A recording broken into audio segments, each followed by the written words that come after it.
एक अस्थायी बाजार जो कई छोटे स्टील टाउन से मिलकर बना था, अचानक जैसे डर के मारे पीछे हटने लगा। हर कोई बेचैनी से अपने अपने स्टॉल समेट रहा था। लोगों को चिल्लाकर कहा जा रहा था, व्यापार बंद करो, वापस जाओ। हर टाउन ने खुद को एक दूसरे से अलग कर लिया। गाढ़े धुएं के बीच वे चारों ओर बिखर गए। सभी अपनी जान बचाने के लिए अपनी पूरी फायर पावर के साथ भागने लगे। लेकिन इसी बीच एक माइनिंग टाउन का इंजन जवाब दे गया। मेयर और इंजीनियरों ने कोशिश की, मगर इंजन स्टार्ट नहीं हो रहा था। वो जानते थे, अगर अब कुछ नहीं किया गया तो उन्हें लंदन निगल जाएगा। लंदन दुनिया का सबसे बड़ा चलता फिरता शहर, कमजोरों को निगलने और संसाधन लूटने के लिए कुख्यात था। जिसे वो पकड़ लेता, उसका अंजाम बस एक था, विनाश। आखिरकार इंजन ने देर से ही सही जवाब दिया। मेयर ने चैन की सांस ली और तुरंत एक्सेलरेटर पर जोर दिया। पूरा टाउन जोर से कांपते हुए भाग निकला। पर लंदन कोई आम शिकारी नहीं था। उसकी गति, ताकत और संसाधन किसी छोटे टाउन की पहुंच से बाहर थे। माइनिंग टाउन ने अपनी रफ्तार बढ़ाने के लिए नया इकट्ठा किया गया सारा नमक फेंक दिया ताकि भार हल्का हो सके। पर लंदन अभी भी उनके पीछे था और उसकी भूख अब सिर्फ संसाधनों की नहीं बल्कि उस शिकार का थी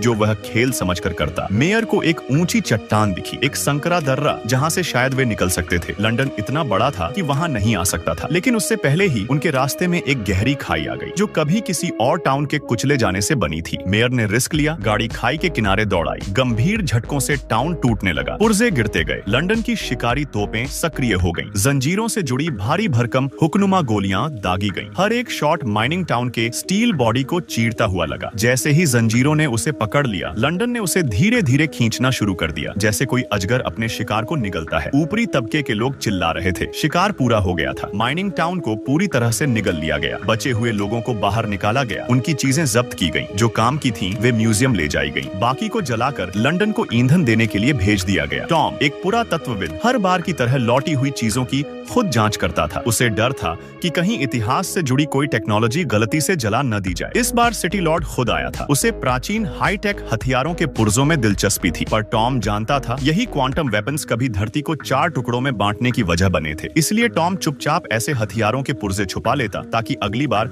जब लंदन किसी दलदल से गुजरे वो सब गाड़ दिए जाए। इसी बीच भीड़ में एक रहस्यमय महिला लाल नकाब में धीरे धीरे सिटी लॉर्ड की ओर बढ़ी। सिटी लॉर्ड अचानक रुक गया। उसने उसे पहचान लिया था, पर वो कुछ कह पाता उससे पहले ही उसने पहला वार किया। सिटी लॉर्ड घायल हुआ और तभी टॉम बीच में आया और उसकी दूसरी वार रोक दी। सी के भाग गई। टॉम उसके पीछे दौड़ा। माइनिंग टाउन के बचे हुए ढांचे में वो दौड़ती रही, बड़े बड़े गियर्स और दांतों के बीच से। टॉम को उसका रास्ता नहीं पता था, लेकिन उसे पता था अगर वो पीछे छूटा तो जिंदा नहीं बचेगा। एक भारी भरकम गियर अचानक सामने आ गया। टॉम किसी तरह फ्यूल रूम में कूद पड़ा। यह वही जगह थी जहां टुकड़े हुए टाउन जलकर लंदन को शक्ति देते थे। CIK जानती थी यही एक रास्ता है भागने का। वो बड़ी पाइप से नीचे कूदने वाली थी, पर टॉम ने उसका हाथ पकड़ लिया। छोड़ दो मुझे, उसने कहा, वरना तुम भी मरोगे जैसे मैं मरने वाली थी। टॉम हिचकिचाया और तब तक उसने हाथ छुड़ाया और नीचे फिसल गई। लेकिन गलती से टॉम ने सिटी लॉर्ड के सामने उसका नाम बोल दिया। लॉर्ड का चेहरा एकदम बदल गया। उसने टॉम को लात मारी और उसे रेलिंग से नीचे फेंक दिया। फिर उसने आदेश दिया, उसे मर जाना चाहिए, सुनिश्चित करो। ड्रोन भेजे गए। इलाके को साफ किया गया, पर CIK सतर्क थी। ड्रोन के जाते ही वो वापस आई और टॉम को बेहोशी से जगाया। फिर वह बिना कुछ बोले पहियों के निशान का पीछा करते हुए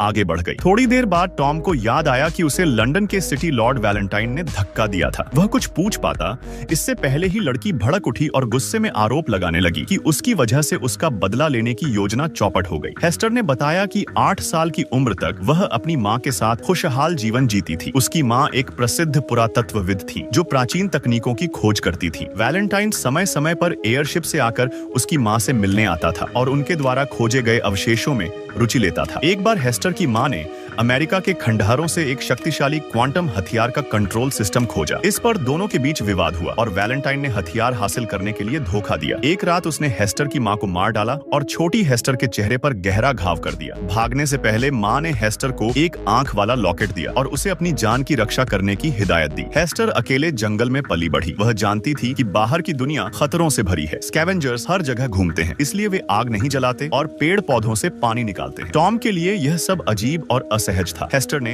अपनी जेब से 1000 साल पुराना पैक्ड ब्रेड निकाला और टॉम को आधा दे दिया। टॉम हैरान था कि वह खराब नहीं हुआ, तो हेस्टर ने समझाया कि प्राचीन लोग उसमें परिरक्षक डालते थे। रात को हेस्टर बुरे सपने से जागी। टॉम को लगा दूर कोई शहर है, मगर वो दरअसल स्कैवेंजर्स थे जो अकेले लोगों को गुलाम बनाकर स्यूशवी बाजार में बेचते थे। दोनों झाड़ियों में छिपे, लेकिन टॉम फिसलकर गिर गया। हेस्टर उसे बचाने गई और घायल हो गई। फिर भी उसने टॉम को भागने को कहा। सौभाग्य से एक अजनबी उन्हें बचाकर उठाकर अपने 100 फीट लंबे इंजन वाले वाहन में ले गया और उन्हें एक सुरक्षित कमरे में रखा। उधर वैलेंटाइन की योजना लगभग पूरी थी। उसका क्वांटम वेपन तैयार था, बस कुछ और प्राचीन तकनीक चाहिए थी ताकि वह शक्तिशाली मेडुसा हथियार दोबारा सक्रिय कर सके। मगर उससे पहले उसे हेस्टर से छुटकारा पाना था। उसी समय समुद्र के बीच बने शार्कमोर जेल में एक भयानक साइबोर्ग हत्यारा बंद था जिसे स्टालकर कहा जाता था। वह आधा इंसान आधा मशीन था जो अब भी बार बार हेस्टर का नाम ले रहा था। वैलेंटाइन ने उसे मारने के लिए स्टॉकर को आजाद किया, जेल को नष्ट कर दिया गया और स्टॉकर भारी कदमों से समुद्र की लहरों के बीच से बाहर निकला। उसका केवल एक ही लक्ष्य था, हेस्टर। दूसरी ओर हेस्टर ने जैसे किसी अनहोनी का आभास किया और फिर से बुरे सपनों से जागी। पर कुछ देर बाद उन्हें एहसास हुआ कि जिस जोड़े ने उन्हें रात भर शरण दी थी वो खुद बदनाम स्कैवेंजर्स थे। एक गुलाम व्यापारी हेस्टर को खरीदकर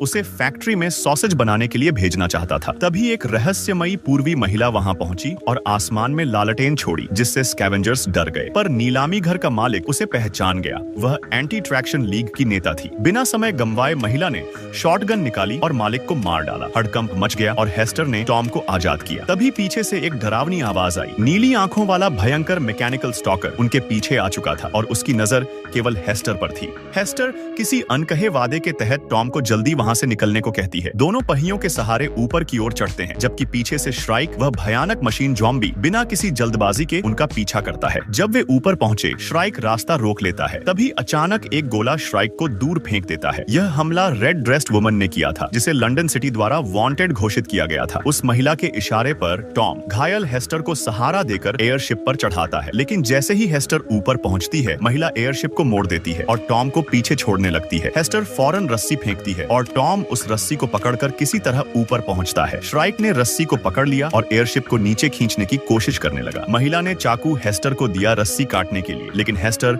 उसे टॉम को दे देती है। टॉम रस्सी काट देता है और वे बच निकलते हैं। श्राइक फिर से ट्रैकिंग मोड में चला गया और एक इमारत पर चढ़कर एयरशिप का पीछा किया। रेड ड्रेस्ड वुमन ने हेस्टर को बताया कि वह उसकी मां की पुरानी जानकार है और एंटी ट्रैक्शन लीग की सदस्य है, जो एक शांति प्रिय संगठन है जो लंदन जैसे लूटपाट वाले शहरों के खिलाफ खड़ा है। उनका देश कृषि और संस्कृति पर आधारित है और सदियों से पश्चिमी मोबाइल शहरों को पीछे धकेलता रहा है। वैलेंटाइन नाम का वैज्ञानिक एंशिएंट टेक्नोलॉजी से एक बार फिर वही क्वांटम वेपन बनाना चाहता है जिसने 1000 साल पहले पृथ्वी को तबाह कर दिया था। यह योजना हेस्टर की मां द्वारा खोजे गए एक आई सिंबल वाले नेकलेस से जुड़ी है, जो अब श्राइक के पास है। 10 साल पहले हेस्टर के बेहोश होने के बाद श्राइक ने न सिर्फ उसे बचाया था, बल्कि वह नेकलेस भी उठा लिया था। श्राइक ने हेस्टर को पाला जैसे कोई पिता अपनी बेटी को पालता है। उसने हेस्टर से वादा किया था कि वह उसके दुखों को हमेशा के लिए खत्म कर देगा, उसे रीबिल्ड करके एक ऐसा पुनर्जन्म देगा जहां कोई दर्द नहीं होगा। लेकिन 6 महीने पहले हेस्टर को पता चला कि लंदन सिटी ने युद्ध की तैयारी शुरू कर दी है और वह अपनी मां की मौत का बदला लेने के लिए श्राइक से किया वादा तोड़कर वहां से भाग निकली। जल्द ही सभी एंटी ट्रैक्शन लीग के हवाई बेस पर पहुंचते हैं, जहां कई एयरशिप और गुब्बारे एक उड़ता हुआ मुख्यालय बनाते हैं। लेकिन वहां एक बुरी खबर मिलती है। टॉम ने जो एंशिएंट पार्ट छुपाया था, उसे वैलेंटाइन ने ढूंढ लिया और उसकी मदद से क्वांटम वेपन मेडुसा को फिर से चालू कर दिया गया है। अब लंदन सिटी पूरे ईस्टर्न वर्ल्ड को तबाह करने की ओर बढ़ रहा है। तभी एक नीली रोशनी वाली एयरशिप बेस में घुसती है और बिजली काट दी जाती है। अंधेरे में श्राइक अंदर आ जाता है। रेड ड्रेस्ड वुमन उस पर गोली चलाती है, लेकिन हेस्टर उसे रोकना चाहती है। लीग के लोग डर के मारे हमला करते हैं और श्राइक एक एक करके उन्हें खत्म कर देता है। इसी दौरान विस्फोट हो जाता है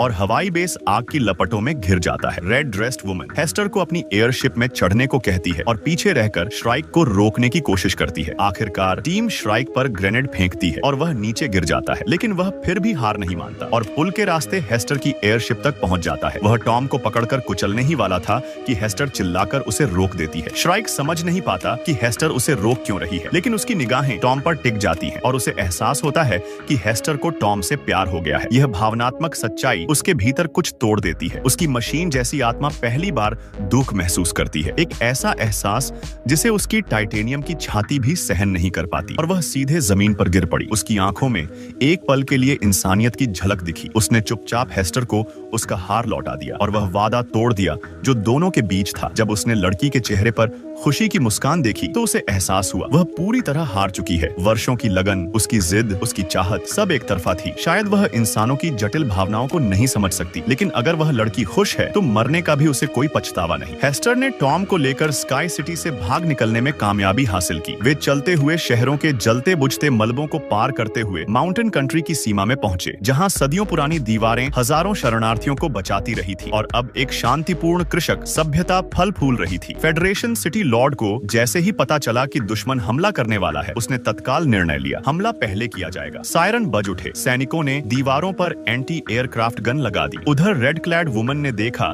कि दूर खड़ा लंदन सिटी अचानक रुक गया था। उसने बिना कोई चेतावनी दिए अपनी तोपों को खोलकर मेडुसा को चार्ज करना शुरू कर दिया। फेडरेशन की फौज पोजीशन ले रही थी कि तभी लंदन ने सारा पावर क्वांटम वेपन में डाल दिया और फायर कर दिया। प्राचीन दीवारें भी मेडुसा की ताकत नहीं झेल सकी। एक विशाल छेद हुआ, घरों में आग लग गई, चीखें गूंजने लगीं। लेकिन लंदन के नागरिक तो जैसे जीत का जश्न मना रहे थे। उन्हें नहीं पता था कि जंग अब उनके दरवाजे तक पहुंच चुकी है। हेस्टर ने देखा कि स्टोन स्टैच्यू में लगी आंख जैसी वस्तु मेडुसा की कमजोरी हो सकती है। उसने अपनी माँ की छोड़ी हुई वस्तु को खोला और पाया कि उसमें मेडुसा को खत्म करने वाला एक विशेष ड्राइव मौजूद था। अब फैसला हुआ, एक सुइसाइड स्क्वाड बनेगी जो हेस्टर को लंदन तक ले जाकर मेडुसा को नष्ट करेगी। दूसरा हमला और भी विनाशकारी था। बहुत से साथी जान गंवा बैठे, लेकिन एक एक कर टावर गिरते रहे। ब्लैक गर्ल ने आखिरी टावर गिराने के लिए खुद को बलिदान कर दिया। अब रेड फाइटर प्लेन सीधे चर्च के पास जा उतरा। हेस्टर और रेड क्लैड वुमन अंदर पहुंची। एक ने ड्राइव संभाली, दूसरी ने रास्ता साफ किया। मेडुसा ओवरहीट होने लगा था, मगर वैलेंटाइन ने चेतावनी को नजरअंदाज कर फायरिंग का आदेश दे दिया। रेड क्लैड वुमन ने अंतिम क्षण में एक बटलर को गोली मारी, लेकिन खुद भी घायल हो गई। तभी हेस्टर ने यू डिस्क को कंट्रोल कंसोल में लगाया और टर्मिनेशन प्रोटोकॉल शुरू किया। वैलेंटाइन ने यह सब देखकर गुस्से में तलवार निकाली, पर रेड क्लैड वुमन ने उसे जकड़ लिया। तब तक हेस्टर ने प्लाज्मा कैनन को बंद कर दिया। ओवरचार्ज के कारण मेडुसा खुद ही पिघलने लगा। वैलेंटाइन पूरी तरह से हार चुका था। उसने लंदन के पायलटों को मार डाला और ब्रेकिंग सिस्टम को नष्ट कर दिया। अब उसका इरादा था कि पूरे शहर को लॉन्ग वॉल से टकराकर खत्म कर दे। उसने भागने के लिए एयरशिप ली, लेकिन एक रस्सी से बंधा हुआ था। हेस्टर उसका सामना करने पहुंची। उसने बताया, मैं तुम्हारा पिता हूँ। हेस्टर चौंक गई। वह कुछ देर झिझकी, तभी वैलेंटाइन ने हथियार छीना। उसी समय टॉम ने दुश्मन के कैंप में घुसकर लंदन का इंजन उड़ा दिया। एक्सप्लोजन से एयरशिप हिल गया और हेस्टर ने मौका पाकर वैलेंटाइन को घायल कर दिया। उसने टॉम की मदद से छलांग लगाई और लाल जहाज को पकड़ लिया और देखा वैलेंटाइन गिर गया। वैलेंटाइन फिर भी नहीं मरा। उसने मर चुके पायलट की लाश पर गिरकर खुद को बचा लिया, मगर लंदन सिटी की बची खुची रफ्तार उसे कुचलती चली गई और आखिरकार शहर लॉन्ग वॉल के सामने रुक गया। अंत में जब लंदन के नागरिक मलबे से बाहर आए तो उन्होंने देखा कि माउंटेन कंट्री ने उन्हें भगाया नहीं बल्कि अपनाया। उन लुटेरों को भी समझ में आ गया, अगर दिल में शांति हो और मतभेद भुला दिए जाएं, तो हर जाति के लोग एक साथ सुखपूर्वक रह सकते हैं और इस जमीन पर एक नया, सुंदर और स्थायी घर बनाया जा सकता है।